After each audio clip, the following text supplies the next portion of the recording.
Seguimos con la conferencia Presente y Futuro de la Espondiliartritis y queremos darle un saludo muy especial al doctor Enrique Soriano, quien es presidente electo de PANLAR y va a conectarse con nosotros desde Argentina. Coordina esta conferencia el doctor Wilfredo Rodríguez.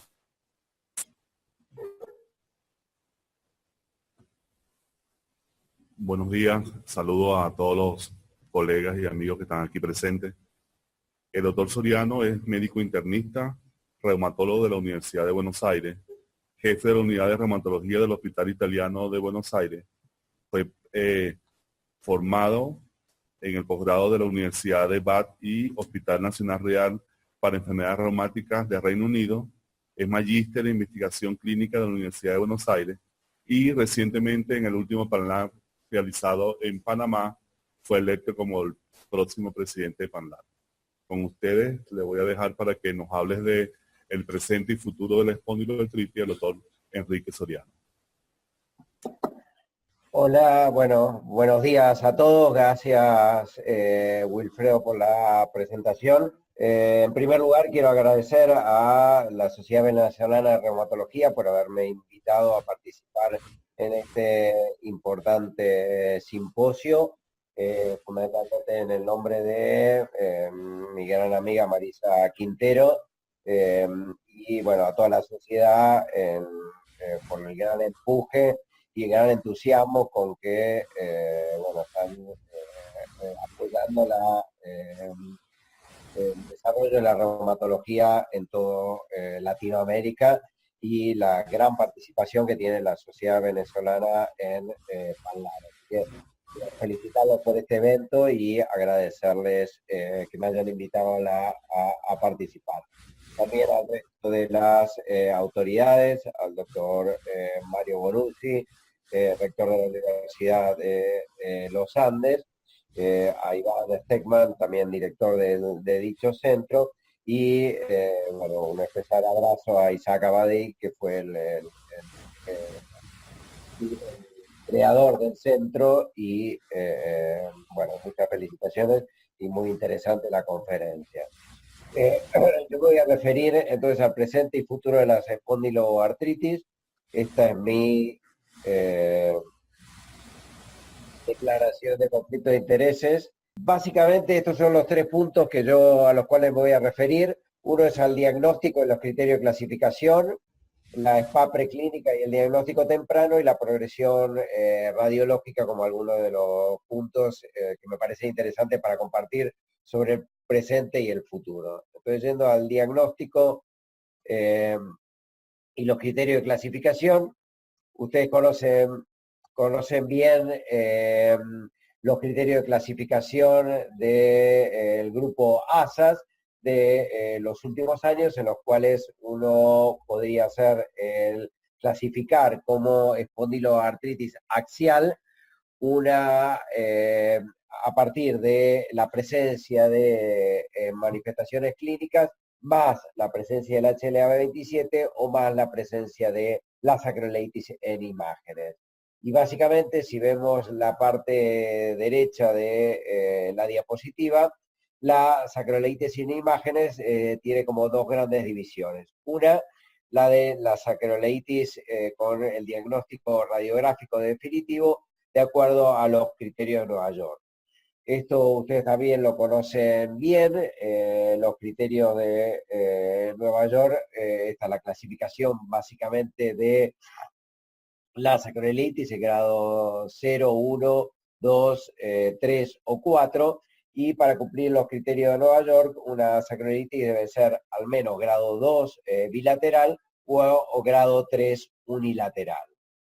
Sin embargo, una de las dificultades que hay es cuál es la confiabilidad de la lectura de la radiografía de pelvis para el diagnóstico de sacroileitis. Fíjense en este estudio publicado hace poco por los expertos en la lectura de radiografía del grupo de Siré Baterheide. Fíjense que ellos en la corte de SIR, una corte de pacientes con espondiloartritis temprana, hacían las lecturas radiográficas en forma periférica y en forma central. Acá lo que yo estoy mostrando es cómo fue la correlación entre dos lectores expertos centrales. Es decir, que acá los que clasificaban las radiografías eran dos expertos en lectura de radiografías. Y fíjense que esto es los resultados acá a la izquierda, tenemos el lector 1, arriba el lector 2, y fíjense que, y esto es para clasificar como espondilitis anquilosante, es decir, que un paciente cumplía criterio de Nueva York, es decir, que tenía sacroiliitis grado 2 bilateral o al menos grado 3 unilateral, y fíjense que en 58 casos, el lector central 1 dijo que era positiva y el sector central 2 dijo que era negativa. Es decir, que este lector hacía el diagnóstico de espondilitis anquilosante y el lector 2 decía que no la tenía. Y al revés, fue en otros 50 pacientes, es decir, que el lector 2 decía que tenía espondilitis anquilosante y el lector 1 decía que no lo tenía, con un grado de acuerdo medido por capa de 0,54, es decir, un poco ligeramente mejor que tirar la moneda. Es decir, que nosotros estamos confiando para hacer el diagnóstico de espondiloartritis axial y de espondilitis anquilosante en un método que tiene baja confiabilidad debido a las discrepancias que hay entre distintos lectores para su lectura. La otra parte de la rama de imágenes es la presencia de inflamación en las articulaciones sacroilíacas por resonancia nuclear magnética. Esto está bastante bien establecido y hace poco el EULAR estableció unas recomendaciones para el uso de imágenes en el diagnóstico de la espondiloartritis axial en la práctica clínica. Y como ustedes ven, ellos lo que recalcan es que el uso de la resonancia nuclear magnética y la búsqueda de lesiones inflamatorias. Si bien ellos acá le prestan atención a las lesiones estructurales, y esto creo es una de las cosas que yo quería recalcar porque tiene gran importancia, y si bien no son contempladas para los criterios de clasificación, sí deben ser consideradas para hacer el diagnóstico. Es decir, que nosotros recordemos que criterio de clasificación no es lo mismo que criterio de diagnóstico. Básicamente, estas son imágenes de médula ósea con edema, acá básicamente en una secuencia STIR, podemos ver arriba, en una secuencia T1 abajo, en la cual acá se ve en una de las imágenes edema óseo y en la otra se ve algo de depósito grasa. Básicamente lo que define el grupo ASAS es la presencia obligatoria de edema óseo y considera que la presencia de sinovitis, capsulitis o entesitis, si bien es compatible, no es suficiente para hacer el diagnóstico. Y fíjense que los criterios ASAS, como habíamos visto antes, se refieren a la presencia de inflamación a nivel de las articulaciones sacroilíacas. Sin embargo, y las recomendaciones EULAR no recomiendan el uso de la resonancia de columna para el diagnóstico de la espondiloartritis axial. Sin embargo, hay varios trabajos, como algunos de estos que yo les muestro acá, que habla que hay un 23% de casos en los cuales puede haber compromiso inflamatorio de la columna sin compromiso en las articulaciones sacroilíacas, y que la presencia de alteraciones como depósitos grasos o las esquinas brillantes en los pacientes con espondiloartritis axial tienen una especificidad muy alta para el diagnóstico de espondiloartritis. También las lesiones posteriores se presentan en el 87% de los pacientes con espondiloartritis y generalmente lo más comprometido es la columna torácica, por lo cual todo este tipo de lesiones también deben ser tenidas en cuenta al momento de hacer el diagnóstico de la enfermedad, si bien, como dije antes, no entran dentro de los criterios de clasificación de esta enfermedad. Por lo tanto, el compromiso de columna y la búsqueda de lesiones más allá de la sacroilíaca deben ser considerados cuando uno quiera hacer el diagnóstico de esta enfermedad. Otra de las modalidades diagnósticas que no ha sido tenida en cuenta y que generalmente se habla como de poca utilidad para el diagnóstico de espondiloartritis axial es el uso de la ecografía. Sin embargo, nosotros y otros autores, como el grupo del Hospital La Paz de España, hemos estado utilizando la ecografía para el diagnóstico de sacroiliitis, y en este estudio que va a ser prontamente publicado, ustedes pueden ver que la sensibilidad y la especificidad de la ecografía comparado con la resonancia nuclear magnética con criterios ASAS como gol estándar para el diagnóstico de sacroiliitis, nos dio una sensibilidad del 63% y una especificidad del 89%, que no son valores malos, teniendo en cuenta que es un medio mucho más económico, de mayor facilidad de acceso y que no implica, digamos, una carga de radiación. Por lo cual, nosotros consideramos que la ecografía puede ser utilizada por lo menos para un screening inicial en el paciente con sospecha de espondiloartritis axial. En base a estos nuevos criterios de clasificación, ya que tenemos algunos pacientes que pueden ser clasificados como espondiloartritis axial en base a cumplir los criterios de Nueva York, y en ese caso entonces estaríamos llamando a esos pacientes espondilitis anquilosante, todo el resto de los pacientes se los ha dado en clasificar como espondiloartritis axial no radiográfica, es decir, radiográfica, perdón, o espondilitis anquilosante, aquellos pacientes que cumplen el criterio de Nueva York, y todo el resto de los pacientes que cumplen los criterios de clasificación ASAS, pero que no tienen este criterio radiográfico, son llamados espondiloartritis axial no radiográfica. Y una de las controversias entonces que hay es si estas son la parte de una misma enfermedad o son dos enfermedades diferentes que tienen evolución y pronóstico diferente.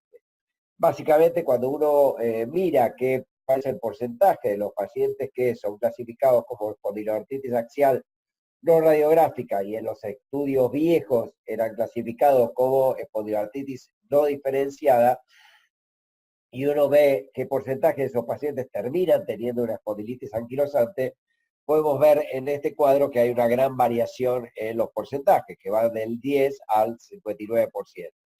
Sin embargo, si uno mira la tercera columna, uno lo que puede observar es que hay una buena relación en cuanto al porcentaje que se van convirtiendo y la cantidad de años de seguimiento de esos pacientes, y podemos ver que cuanto mayor es el tiempo de seguimiento, mayor es el porcentaje de estos pacientes que terminan teniendo una espondilitis anquilosante. Si bien no todos los pacientes con espondiloartritis axial no radiográfica terminan teniendo una espondilitis anquilosante definida. Y un poco entonces es el criterio de que esto es el continuo de una misma enfermedad, que la espondiloartritis axial no radiográfica es una etapa más temprana de la axial radiográfica o espondilitis anquilosante, a pesar de que no todos los pacientes tienen que progresar, como ocurre en muchas otras enfermedades, como la artritis reumatoidea, en la cual no el 100% de los pacientes no progresan a una artritis erosiva con daño radiográfico, a pesar de tener características sintomáticas similares a la del paciente que progresa radiográficamente. Entonces, este es un poco el concepto, que la axial no radiográfica, un subgrupo de estos pacientes serían clasificados como espondiloartritis temprana, que probablemente en un gran porcentaje progresen a espondilitis anquilosante, y básicamente hay factores que predicen cuáles de estos pacientes van a progresar: el sexo masculino, la presencia de edema a nivel de la resonancia, la presencia de niveles altos de proteína C reactiva, la presencia de sacroiliitis grado 1 o 2, que no llega a cumplir criterios, pero que tiene un valor pronóstico. Por eso, para el futuro, Lo que creemos es que esta enfermedad se va a tener un solo nombre, probablemente espondiloartritis axial, y todo sea parte del mismo espectro, lo cual tiene unas implicancias importantes porque, como muchos de ustedes saben, por ejemplo en Estados Unidos, algunas de las drogas de los biológicos que han probado eficacia en la espondiloartritis axial no radiográfica no son aprobados por no considerarse esta parte de la misma enfermedad. Por lo tanto, en el presente se confía mucho en la radiografía para el diagnóstico de estas enfermedades. Yo creo que en el futuro el uso de la resonancia y otras modalidades imagenológicas van a ser mucho más frecuentes, y creo que tal vez haya en el futuro algún lugar para la ecografía de sacroiliaca. También creo que, si bien en el presente hay como dos conceptos, de la espondiloartritis axial no radiográfica y la espondilitis anquilosante, creo que en el futuro no van a quedar dudas de que son parte de una misma enfermedad, y probablemente se desarrollen nuevos criterios que establezcan esto como una sola enfermedad y no como lo que tenemos en la actualidad. Con respecto a la SPA preclínica y el diagnóstico temprano, nosotros sabemos que para la espondiloartritis axial el criterio de entrada de la gran mayoría de los pacientes es la presencia de dolor lumbar crónico, y aproximadamente podemos decir que de todas las personas que tienen un dolor lumbar crónico que dura más de 3 meses, alrededor del 5% tiene chances de tener una espondiloartritis axial. Ahora, si ese dolor tiene características inflamatorias, esa probabilidad aumenta al 14%, y como ustedes ven, en la medida que se van agregando manifestaciones clínicas características de la enfermedad, como la presencia de entesitis, dactilitis, uveitis, enfermedad inflamatoria intestinal, la presencia de historia familiar, etcétera, las chances van aumentando de acuerdo a la cantidad de estos parámetros que podamos encontrar. Por lo tanto, uno podría decir que hay ciertos grupos de riesgo que tienen mayores chances que la población general de padecer una espondiloartritis axial. Y entonces la pregunta es, bueno, ¿hay algo que podamos hacer en estos factores, en estos grupos de riesgo? Obviamente, el primer grupo de riesgo son los familiares directos de primer grado de aquellos pacientes que tienen una espondilitis anquilosante o una espondiloartritis axial. Y como ustedes pueden ver acá, hay varios estudios que muestran que alrededor del 30% de estos pacientes pueden ser clasificados como espondiloartritis axial, y que el riesgo es de 75 veces mayor, 20 o 3,5 de acuerdo a el grado de relación que tengan con el paciente con la enfermedad. Es decir que este es un grupo que hay que considerar, y es un grupo que debiéramos por lo menos considerar hacer evaluación periódicas para poder identificar en forma temprana el desarrollo de la enfermedad, o por lo menos hacer educación con respecto a cuáles son los síntomas que debieran preocuparles o motivar una consulta. El otro grupo de riesgo, obviamente, son los pacientes con enfermedad inflamatoria intestinal, en los cuales entre el 4 y el 10% de estos pacientes tienen una espondilitis anquilosante, y hasta el 22% pueden tener otras manifestaciones de espondiloartritis. Los pacientes con uveitis, sobre todo los HLA-B27, el 80% de estos pacientes tienen una espondiloartritis axial subyacente. Y obviamente el otro gran grupo de riesgo para, ya no hablando de las espondiloartritis axiales, sino de las periféricas, para el desarrollo de artritis psoriásica son los pacientes con psoriasis, de los cuales sabemos que el 30 al 40% de estos pacientes la desarrollarán. En este estudio, intentando hacer el diagnóstico temprano de espondiloartritis, se seleccionaron un grupo de pacientes que, como hablábamos recién, que tenían un riesgo aumentado de tener una espondiloartritis, y fueron seguidos por 2 años hasta que se hiciera el diagnóstico de espondiloartritis en forma definitiva por el reumatólogo de cabecera. Estos grupos de riesgo fueron pacientes que tenían una lumbalgia inflamatoria, como comentábamos recién, que tuvieran artritis o artralgia sin otras manifestaciones que sugirieran otra enfermedad reumática, la presencia de entesitis o dactilitis y la presencia de uveitis anterior más un HLA-27 positivo. A estos pacientes se les hizo un ecodoppler de las entesis, se tomaron 7 sitios de entesis, fundamentalmente las que figuran acá, la fascia plantar, Aquiles, la patela y los glúteos, y básicamente entonces se clasificaba a aquellos pacientes que tenían un ecodoppler positivo y aquellos que tenían negativos, y se vio cuál era la sensibilidad y la especificidad. Y fíjense que la presencia de un ecodoppler positivo dio una sensibilidad del 90%, y una sensibilidad y una especificidad del 77%.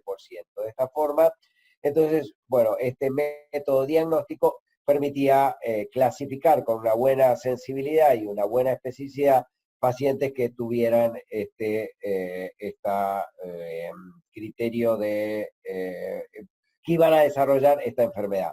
En forma similar, la presencia de ecografía, y estoy ya con poco tiempo, por lo cual voy a apurar, la presencia de ecografía permitió también encontrar que pacientes con uveitis anterior sin diagnóstico de espondiloartritis tenían más compromiso entesítico, y lo mismo ocurrió con aquellos pacientes con enfermedad inflamatoria intestinal. De esta forma, uno podría decir que la utilización o la búsqueda de entesitis por ecografía en este grupo de pacientes puede tener un rédito que nos podría ayudar a hacer el diagnóstico de forma más temprana, y lo mismo ocurre con pacientes con psoriasis que van a desarrollar artritis psoriásica, si bien lo único que se encontró es que el engrosamiento del tendón del cuádriceps es el que parecía tener mayor valor pronóstico.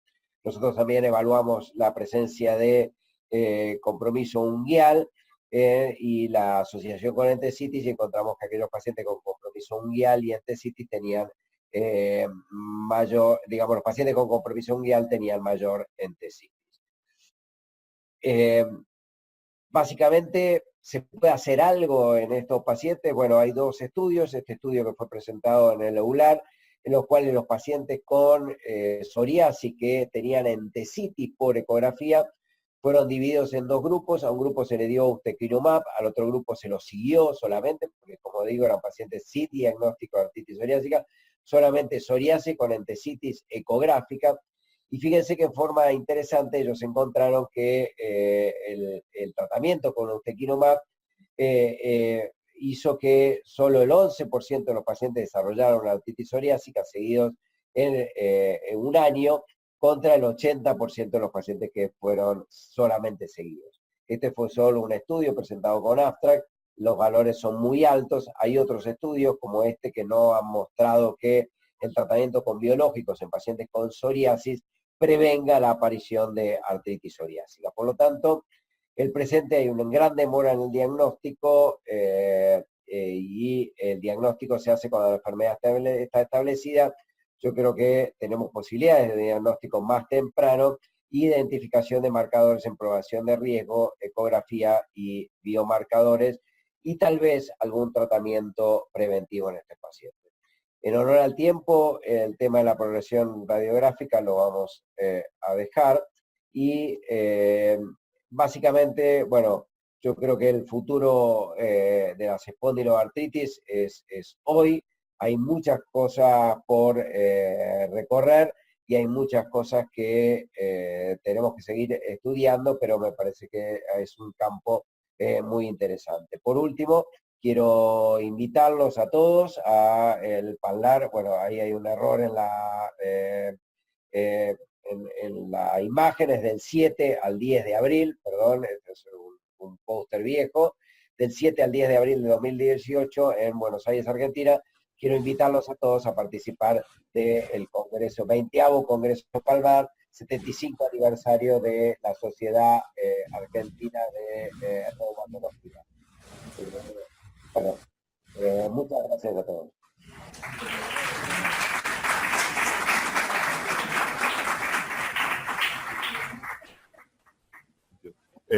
Gracias, doctor Soriano, por excelente exposición. Tenemos un par de preguntas. Utilidad de la ecografía a nivel de la entesis como marcador de remisión. Doctor Soriano, ¿escuchó? Sí, perfecto. Bueno, muchas gracias. Nosotros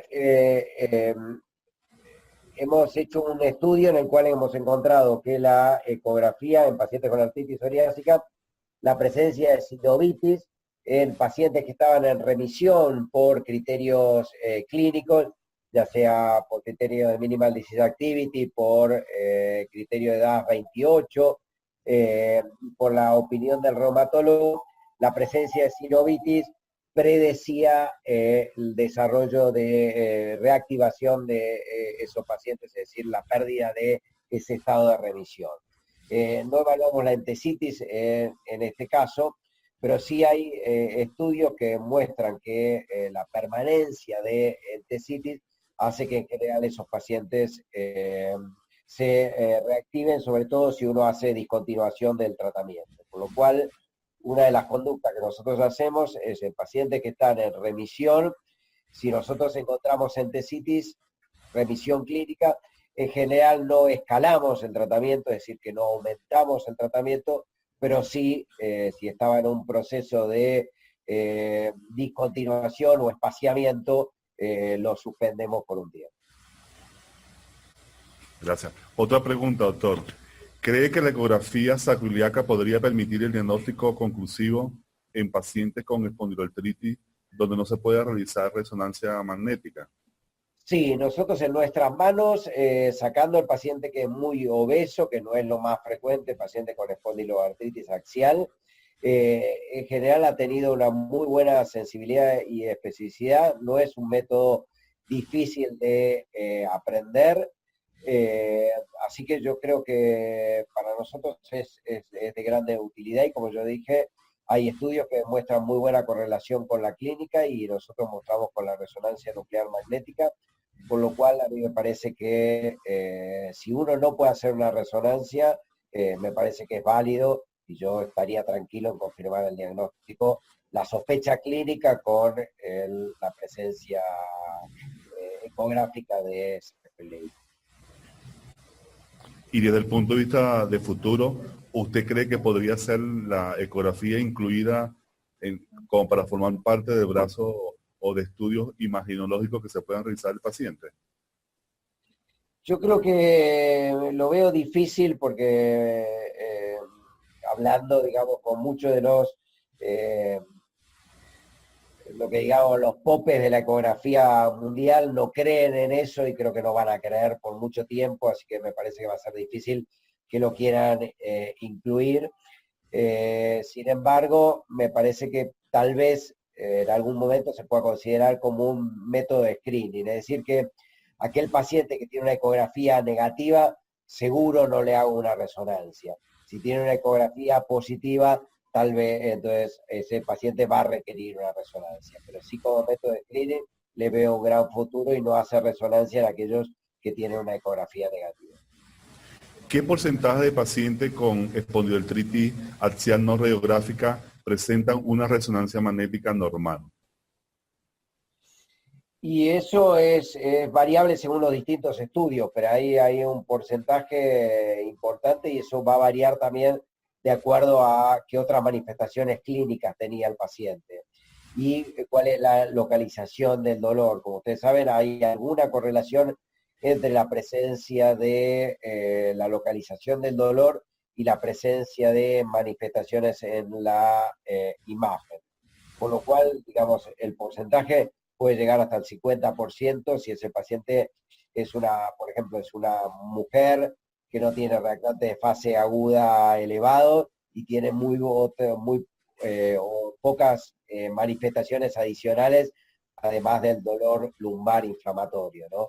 Es decir, que hay mucha relación con respecto a esto que yo digo, cuántos criterios tiene y qué otras evidencias de espondiloartritis tiene, puede llegar a ser alto el porcentaje real. Doctor Soriano, y para finalizar, ¿cuál de los 7 puntos ecográficos tiene mayor valor pronóstico? de los sitios, de los diferentes sitios, Ajá. para la artritis, sí, que yo sepa no fue evaluado en forma individual, pero para la artritis psoriásica el único sitio que fue demostrado es a nivel de la rodilla, a nivel del tendón del cuádriceps. Ese es un solo estudio, solo en 20 y pico de pacientes, eh, pero claramente, digamos, en las espondiloartritis axiales, las entesitis axiales tienen mayor importancia y en la artritis psoriásica las entesis más periféricas como la aquiliana y las de el cuádriceps o el tendón rotuliano tienen más importancia. Bueno, muchas gracias, doctor. Que tenga excelente día. Bueno, no, muchas gracias a todos ustedes y bueno, la mejor de la suerte con el resto del Congreso.